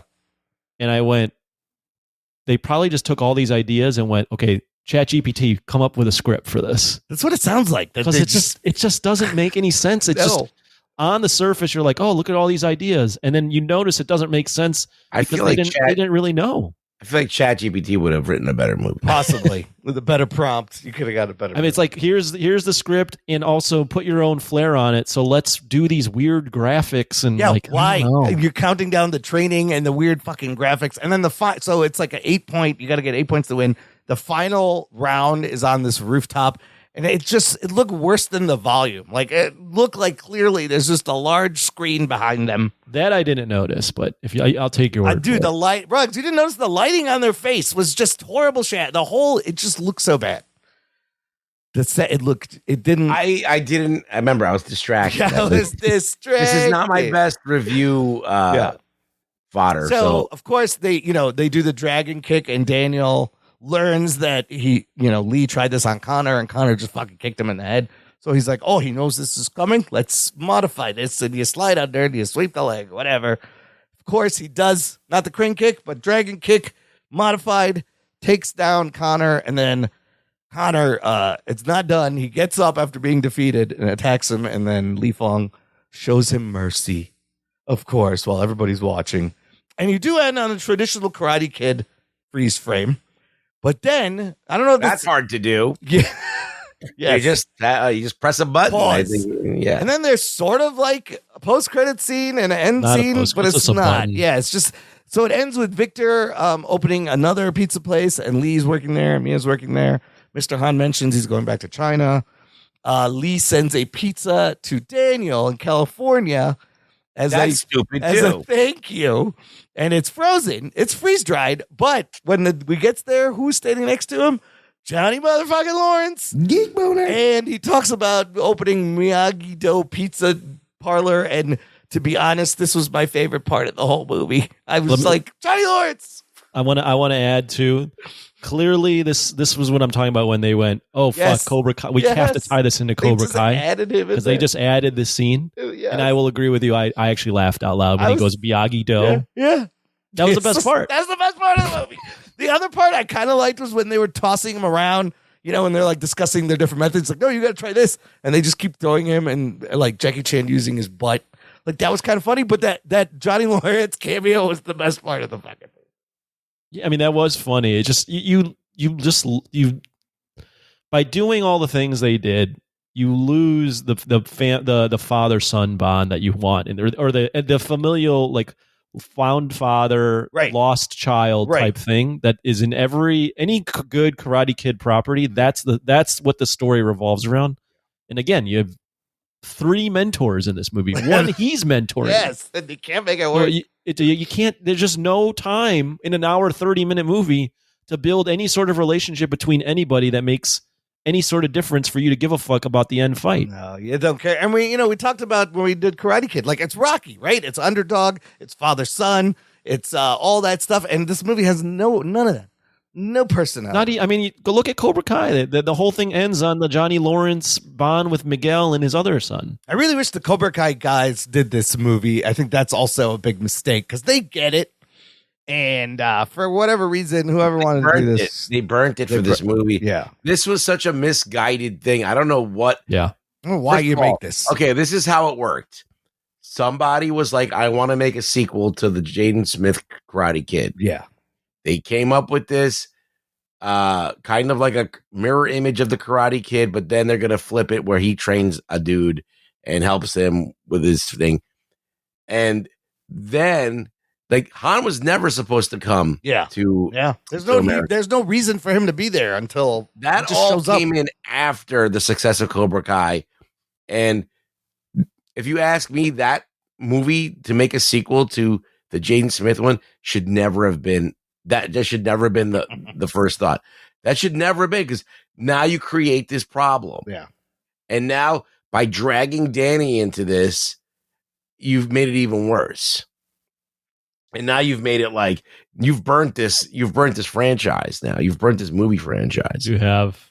Yeah, you really fucked it up. Yeah, I wish I could just forget this or like delete they should have led with how do we expand on Cobra Kai? Yeah. And never tried to get Jackie Chan involved, because there's no need to go out to that movie. There's no need. I think they did it because they felt, I think they were unconfident in the box office draw of Ralph or even just Johnny Lawrence's character, even though the TV show went well, and they went, how can we make a splash? And I think that's why they did that. And they just, but all you have is Jackie Chan and unknown actors. Right. So who are they banking on? Yeah, no, I mean, it's just misguided is the best way to describe this. It's just, it was very, very disappointing watching this movie. It really was. It's such a shame because the fight choreography seemed to be pretty decent. But if they could just not move the camera around as much and just show me the fucking shit, be great. There's a couple of cool moves you do see, like that in the alley, the flip off the thing and the dragon kick, but even when, and then they have to fight the gang and you just, really buy it. I don't know. It's just so wildly uneven. It's better to have a narrative where you see somebody get built up. Yeah. Instead of he's a karate master, but for some reason can't beat up this one guy. And for reasons they wrote. And that's the beauty of the he's grown up in China with like the source of the kung fu. Yeah. And he can't beat up this kid. Like it's just so fucking stupid. I cannot stand this movie. A dude who trains at a fucking temple. Yeah. Right. Where it's a way of life. It's like every fiber of your being is committed to your can art. karate add to him? What and more? there's some guy who's at a Tiger Schulman's for all intents and purposes. Is going to beat him up. Listen, he wasn't good enough to take down Connor. We didn't spend enough time on this. It bears repeating because we've mentioned it a little, but Joshua Jackson's character asks him to train him for a boxing match, and he's training him with kung fu. It doesn't fucking make sense. Yeah. It's a stretch, right? And you see how they kind of make him use like the dodging moves, but you're like, what? What? This is a stretch. What are you going to teach him? Just how to fucking not get hit and how to? I don't know. It's two different arts. I mean, it doesn't make any sense. I was just like, I'm watching a whole fucking boxing match. I thought this was a Karate Kid movie. What is happening? Did any of you like the relationship between Lee and the girl? I'd see it did nothing for me. It was a little forced. It didn't feel like I didn't feel any chemistry. It didn't feel like there was a chemistry there. I hated when he is at the whatever the thing is and he sees her with him and she's just like, oh, well, I made bad decisions, but sometimes I fuck up. But I was telling him that I want to do bad things with you or whatever. And I was like, oh my God. It's always that thing where he sees her with the ex and thinks they're together and then he gets sad and it's all a misunderstanding. You got to do that in every movie. Like it's, also the sensei encouraging him with the dirty hits. You got to do that in every Karate Kid movie. You have there's a special move. But yeah, it's just a movie that's confused on what it wanted. It wanted to invert it. Yeah. And it didn't have a great way to invert it. Like here's the problem. the clever inversion already happened. We saw it in Cobra Kai, right? Where you invert it and you follow Johnny Lawrence. That's the biggest. So you don't have a great inversion. You're trying to do the kid to train the adult. Yeah. But then you're conflicted because you don't really want to do that because you have Ralph Macchio and Johnny Lawrence, and it all got fucked up. They need a I honestly don't know. Like Karate Kid has some of the highest highs and some of the lowest lows I've ever seen in a franchise. Absolutely. This should have been just like a straight to Netflix movie because that's what it felt like. No, they should have never have done it. Or never made it, yes. But it felt like a made-for-TV movie. Even that fight in the alley was in a set. I'm like, are they supposed to be outside? They never looked like they were outside at all. Even if you take the worst Karate Kid movie, which is Karate Kid 3, it's not 4? The next Karate Kid, that is terrible. But I don't count that. No, that counts. He refuses to acknowledge it's part of canon. It is, but it's not like it's not a Danny LaRusso oriented. All right, it's not essential viewing. Rugs, well, let's just do this. Give me your final thoughts, rank it and rate it. Tell me where these movies go. I think that the next Karate Kid and this are tied for the worst.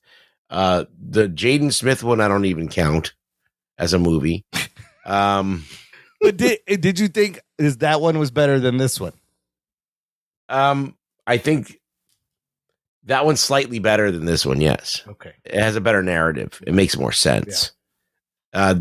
But the next Karate Kid is bad, and this is the worst of all Karate Kid movies. This is the worst. This is the most insulting.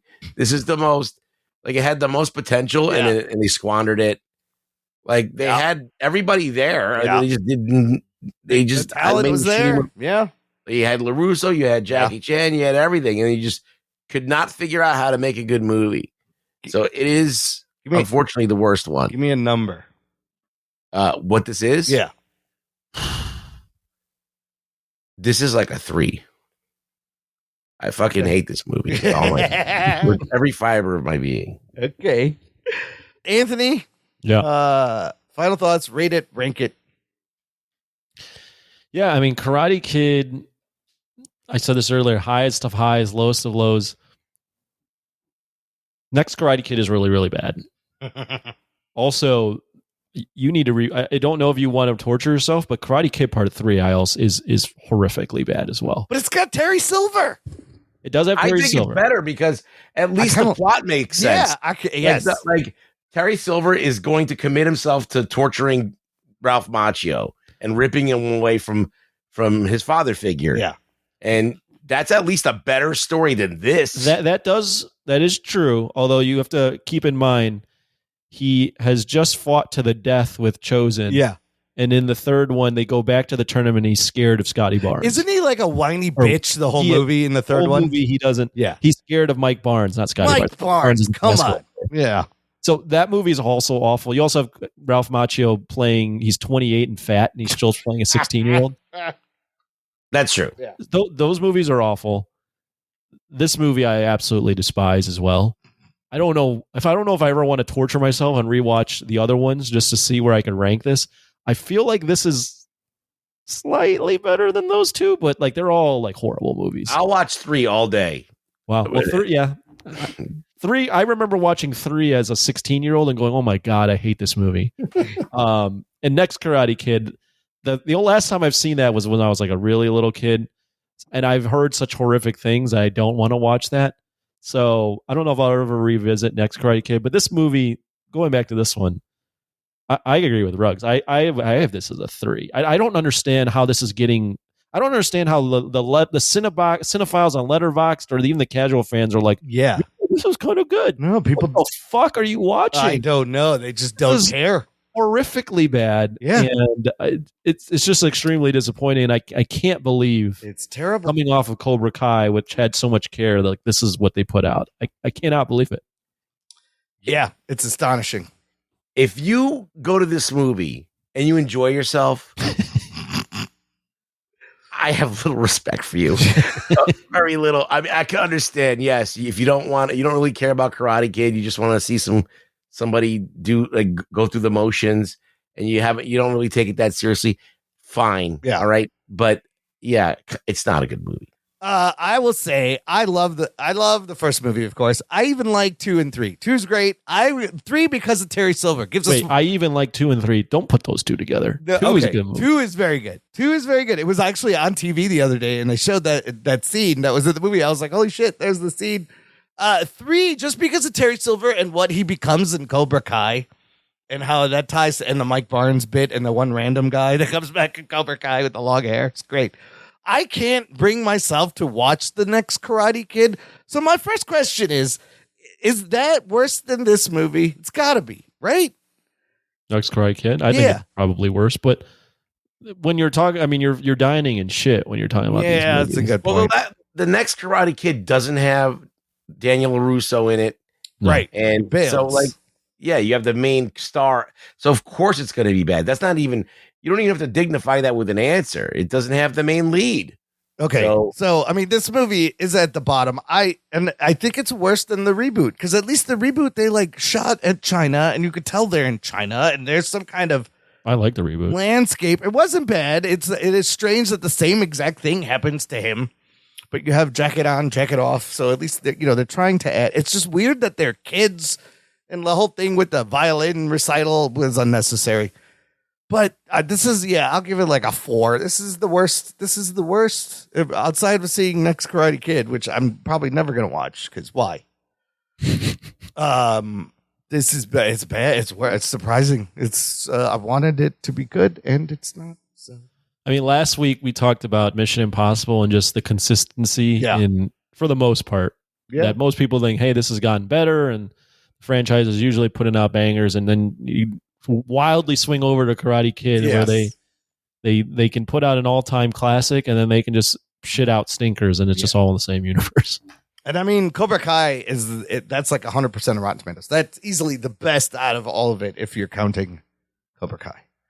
Wait, no, come on. Karate Kid. What are you talking about? I don't know. You think Cobra Kai is better than the original Karate Kid? You wouldn't have it if you didn't have the original, so it's a different beast. But is the part where Imran just starts saying I'll go Karate Kid and then Cobra Kai. I mean, it's not fair because there's more episodes. He doesn't even believe what he's saying as he's saying it. You don't think Johnny Lawrence could have led a movie? That would have been interesting. Maybe. See how he's not acknowledging it? That's exactly what's going on. But 90% audience score. What are you guys smoking? Cobra Kai's great. I get some. It's great. It's a different medium, so I don't even think you can compare them. But it all is because of Karate Kid. Mm-hmm. But don't go see this movie. It's bad. Wait for it on streaming. Okay, let's do News from the Nation. It's time for News from the Nation. It's time for News from the Nation.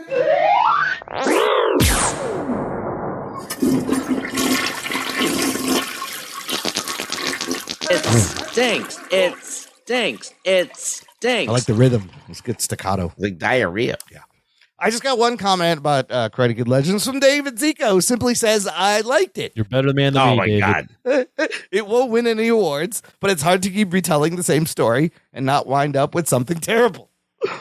So, there you go, Ruggs. Well, he said I liked it, and he also, in a backdoor way, said it's terrible. So yeah, and it is. So, if you want to go to enjoy something terrible, this is the movie.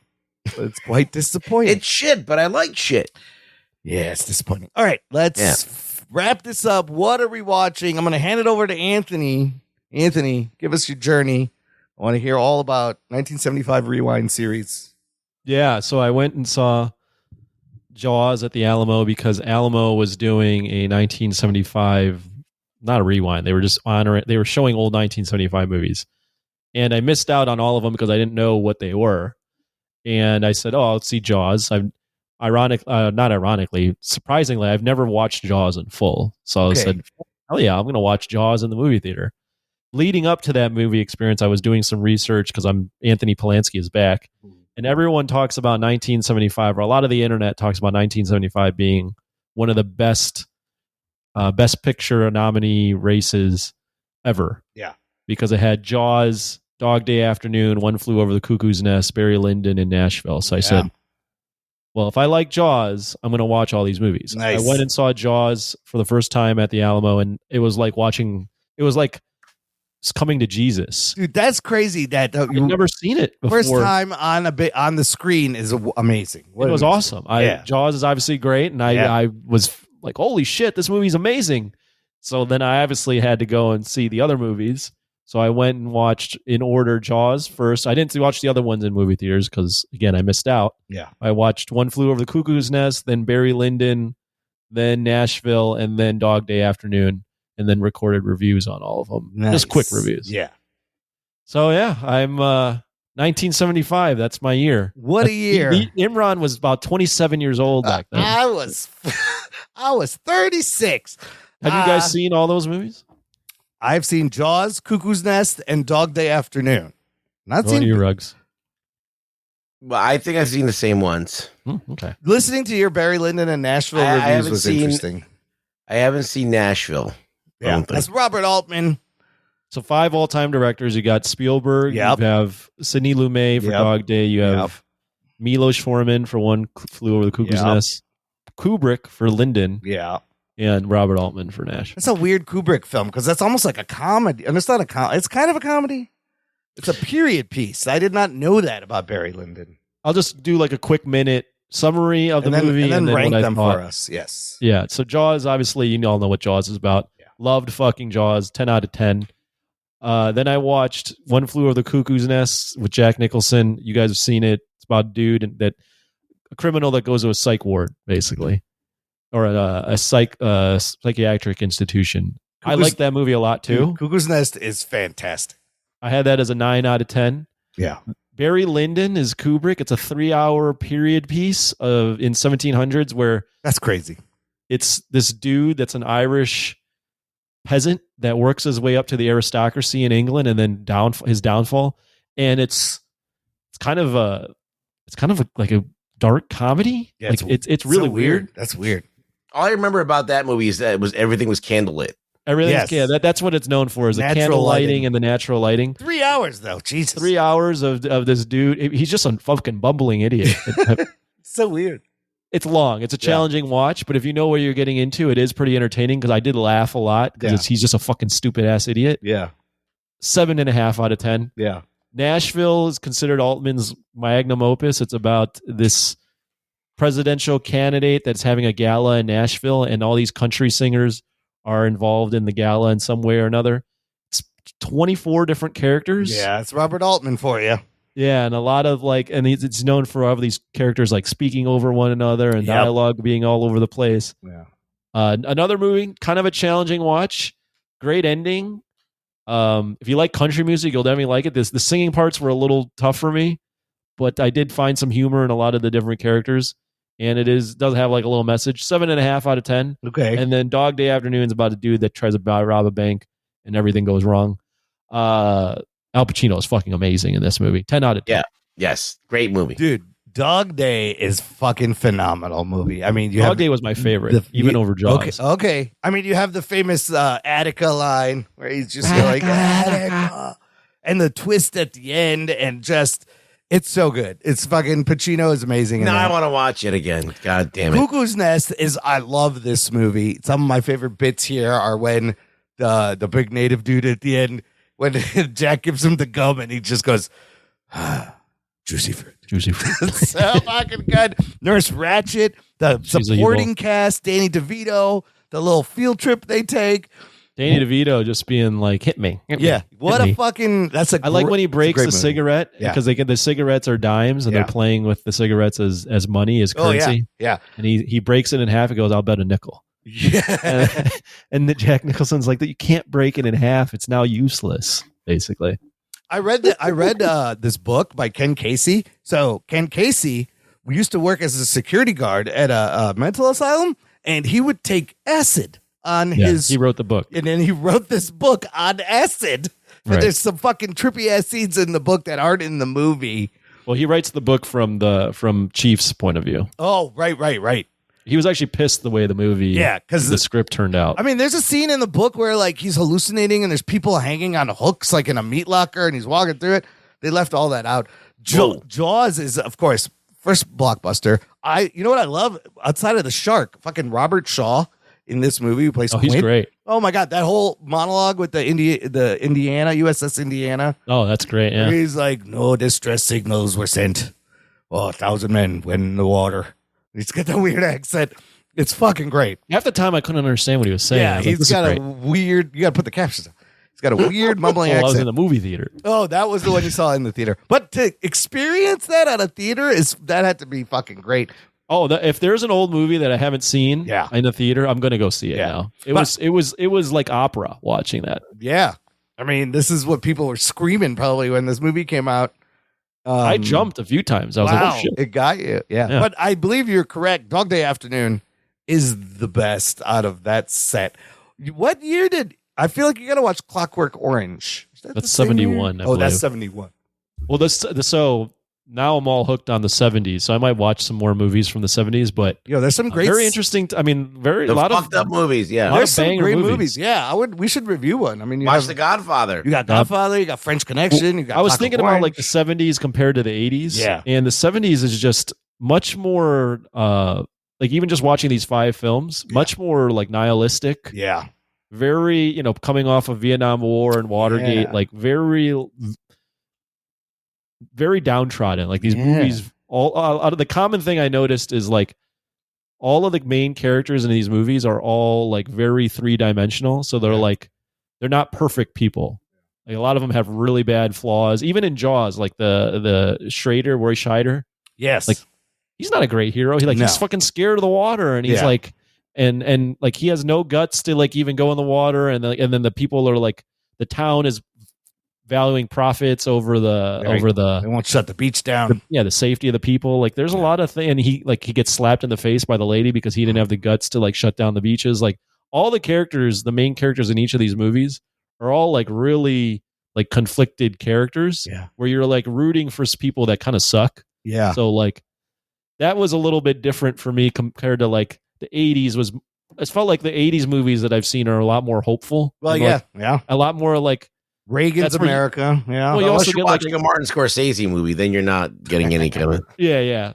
Well, the 80s movies, like the heroes, you think about your Arnolds and Stallones and all that, like they're just perfect people. It gets bubblegum, it gets colorful, it gets pop culture-y. But remember, this is just like grit. We watched Deer Hunter. That's another one of those movies. Yeah, it's gritty, it's dirty, it's dangerous. Like Taxi Driver, Godfather movies. Yeah. Apocalypse Now, like all those. Apocalypse Now. Oh shit, dude, there's some great fucking movies in the 70s. You just have to be in a mood, right? Like I knew when to go into these movies. I was like, I'm not going to come out of these movies feeling pretty good about myself. But you have like Annie Hall also, Woody Allen comedies coming in. Like there's some good comedy, like weird comedies. Mm-hmm. But yeah, we should taking a look at the 70s. There's a lot of fun stuff. Man, that is a fun journey down 1975. I listened to all of them. It was kind of fun listening to this journey. So. You ever watch Every Which Way But Loose? Oh, there's that one too. Rugs, what have you been watching? You got anything? Nothing. I've been watching jack shit. You been watching anything? No. Did you watch that Pee Wee Herman documentary on Max? Yes, I did. I love that fucking thing. It's very good. I would recommend this documentary to people who are fans of Pee Wee and for people who just maybe think he was like a pervert or a sleazebag or, like it will debunk a lot of those things. I feel really bad for him. He got busted for like 2 things that he really shouldn't have. And then the media ruins his life. I think, but seeing how he came up with Pee Wee, the talent he was with in the Groundlings, fascinating. It was so good. Yeah, he was a talented dude, and you could tell he was in control. He was creating that character. He threw a lot of stuff at the wall, and that one seemed to stick. And he's like, you know what? I'm going to ride this out. I'm going to make the most out of it. And like, I really admire like that he had a kid show. Yeah. But he didn't really make it about him. Like he had parts of his, because he was a gay man and everything like that. Right. And remember, nobody knew what his real name was for a long time. Well, yeah, but some people knew. But like, the point is that like the show has in the, like it's in there. Yeah. But it's not like where anybody would be like, oh, like this is a little too much for a kid show. Yo, that show was subversive. And so he knew how to like walk that line. Yeah. And I think that was very brilliant of him. Yeah. I remember the HBO show when that was getting popular. It was like really weird. And I didn't know he was on Letterman so many times and became a regular and kind of built a following. Oh yeah, he was great with those. Yeah, those are really Letterman funny. loved him. Everybody who met him thought he was pretty brilliant. And it's sad because in the very beginning of the doc, they tell you he passed away in 2023. He recorded like 40 hours for this documentary. And the last thing you hear is audio he records like the day before he dies. So he was supposed to do a theater appearance on the 30th anniversary of Pee-wee's Big Adventure. And COVID happened. Oh, shit. And I actually bought tickets to go meet him. Yeah. I bought VIP tickets to meet him. Oh, man. And COVID stopped it. Yeah. And then he's like, oh, when COVID's over, we'll resume it. And he died before that. Damn. And I mean, he does get kind of a second career, you know, when he starts doing Buffy the Vampire Slayer, Batman Returns, Mystery Men, Blow. He's great in all those movies. Oh, I rewatched Buffy the Vampire Slayer after I watched that documentary. Yeah, he's funny at that, right? Where he's I remember him being in it. Yeah, that movie's not good, but like, but he was great. Yeah. Unrecognizable almost. Yes. Yeah, you should definitely check it out. It's a great doc. It's like it's a good story about his. I mean, it's interesting how he was in college and he was out and he was dating a man and he was in love, and then that relationship didn't work out, and the guy the guy he loved, his love of his life, got AIDS and died. Yeah. And that kind of crushed him. But then his career took off. So like he became all about his career. It was just very interesting. But also the double-edged sword of, you know, staying in the closet and being Pee Wee Herman. Because in the movie, he's credited Pee Wee Herman as himself. Kind of, and he had to be closeted at the time, right? It would not have worked if he had come out. But nobody knew who he was. He wasn't getting, he has a star on the Walk of Fame as Pee Wee Herman, not as Paul Rubens, right? And then the movie comes out and everyone's like, Tim Burton's getting all this praise and he's getting nothing because they just think he's Pee Wee. So it was kind of a benefit and a curse at the same time, and he's got to dig himself out and find himself again. It's very good. Yeah. I got an interesting character for sure. Yeah. Everybody loves Pee Wee. Come on, man. Pee Wee. How you not like Pee Wee? Well, look, he is part of the zeitgeist. He's part of the Tim Burton era. Like Tim Burton made the first Pee Wee movie. That was his first movie. Put him on the map. Yep. Danny Elfman was the guy who did the music. Yep. That led to Batman. Yep. And then all of a sudden he comes back and Batman Returns as Oswald Cobblepot's dad. Yeah. Nice, and so Pee Wee gets the cameo in that movie. Yeah. But then all of a sudden all of the drama that came out around him and everything like that, kind of like people didn't hire him as much. So he was a pariah. Yeah. So it's sad. It's a sad story, but he did make the thing he wanted his way. He made a comeback. Yeah. He went on Broadway. Yeah. Oh yeah. He made a movie for Netflix. If you haven't watched that, that's pretty funny. Yeah, it's not bad. That third one. Yeah. I'm just gonna talk about one thing, and I do not recommend. And it's the new Apple TV movie. Not recommend. Yes. Wow. It's the Apple TV movie Fountain of Youth, starring John Krasinski, Natalie Portman, Isaac Gonzalez, and Stanley Tucci in a hot second. He's in there. This is essentially a derivative ripoff of National Treasure plus Indiana Jones and the Last Crusade. It looks good, but the writing is horrible. It's so fucking predictable. It's the same story. Like he's a really smart guy whose dad was a famous archaeologist who's turned to a life of crime. A rich benefactor contacts him to help him find a holy relic that, of course, there's a group of people that are protecting this occult and trying to stop him from finding said relic. What does this sound like?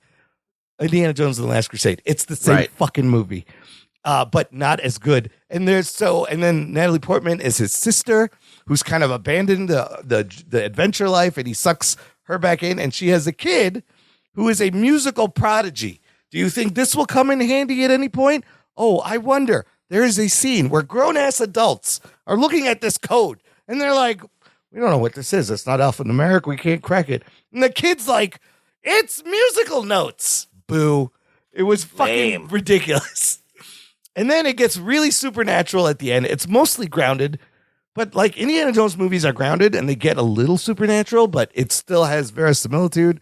You still buy it. This thing just goes off the rails. It becomes like a Tomb Raider Uncharted thing, and water is flowing and they're floating, and it's not good. Basically, skip this movie because you'd be like, I liked this movie the first time I saw it when it was Indiana Jones and the Last Crusade. Damn. So, yeah. No good, huh? No. Don't watch. That's it. This week, fellas, here is the mission. Of course, Ballerina. What's the long title? In the World of John Wick Ballerina or something comes out this week. John Wick spinoff taking place between John Wick 3 and 4. And it's on this. And Predator Killer of Killers comes out on Hulu. The animated Dan Trachtenberg Predator movie. Cool. Where he's fighting, what is he fighting? Samurais, World War II airplane, and Vikings. Cool. Movie? It's a movie. So we will review Ballerina next week. We'll save Predator for, well, check it out. If it's good, we'll review it the following week. All right. No need. There's lots of content. We'll spread it out. Ballerina. Rugs. Yeah. How you doing? He's asleep. You okay? You want to find me? Where can they find you? Sleeping in your bed. Where you want to find me? Yes. You want to find me on the web? Yeah. You want to find me on one of your apps in your phone? Yeah. Well, you got to go to Rug Boy Show on X, and that's where I'll be. You could send me a message. You could say, hey, what'd you think of that movie, you fuck? And I'll tell you, all right, this is what I think. And you're a fuckface. And you can have that experience. So come follow It's me. very special. Also, Rug, send me more bath water. I got to ship out a new order of these fucking. Oh, yeah. You want butt water? What do you want? Dick water? What kind of water do I you can want? charge Both? more for the dick water, so. Should we keep them separate? Because that way, you could Send me make the more nut money. water and the slack hole water. Someone has to get both. Like, I need both. Oh, Can't there'll have be a bundle. It'll be a bundle foot price. water, slack hole Listen, water. Sydney Sweeney, we're coming for you. Anthony will be at the Alamo. Yeah. Unfortunately, I'll be there basically all week. So Like- And he won't be nice. finding Pee Wee's bike in the basement. No, because the Alamo has no basement. The Texas one, anyways. In the meantime, check out the show notes or our website, jockandnerd.com, for links on how to support, how to get in touch, how to follow, all that great stuff. Thank you for listening to the Jock and Nerd Podcast. My name is Imran. My name's Anthony. He's the Jock. He's a nerd. We'll beep you next time. I fucking loved it. I like turtles. I love this movie. Sometimes it may be good, sometimes it may be shit. Jock and Nerd.